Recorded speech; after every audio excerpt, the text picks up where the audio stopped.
વાત કરીએ આણંદની તો આણંદના પલોલ ગામે તળાવમાં ગંદકીનું સામ્રાજ્ય જોવા મળ્યું કે જ્યાં તળાવમાંથી આવતી દુર્ગંધથી જે ગ્રામજનો છે ત્રાહિમામ પોકારી ઉઠ્યા હતા ત્યારે અસંખ્ય માછલીઓના તળાવમાં મોત નીપજ્યા છે।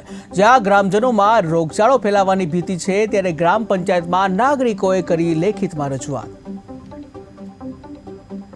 मुकेशभाई डायाभाई परमार पलोल गाम क्षत्रिय सेना प्रमुख मुकेशजी परमार।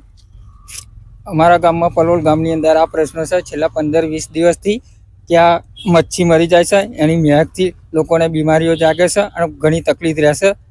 एवा कारण थी आ तलाव साफ करी अने व्यवस्थित करी आपवामां आवे। बीजुं ए छे के अहींया मच्छी वारे घड़े मरी जाए छे एटले मारे वारे घड़े दुर्गंध आया करे छे जेना लीधे मारा कस्टमर ने बधाने तकलीफ रह्या करे छे बराबर। अने बीजुं ए के वारे घड़े सफाई करावता नथी।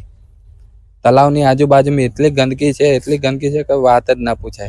अहीं आगे तलाव में मच्छी मरी गई तो अमे एम कि अमरा मच्छी जो गंधाय से बीमारीओ फैलाय छे ये पंचायत ने अमे जाण करीए कि भाई आनी व्यवस्था करी अने कढावडावो अने साफ सफाई थई जाय, दुर्गंध ना आवे, पावडर न खवडावो।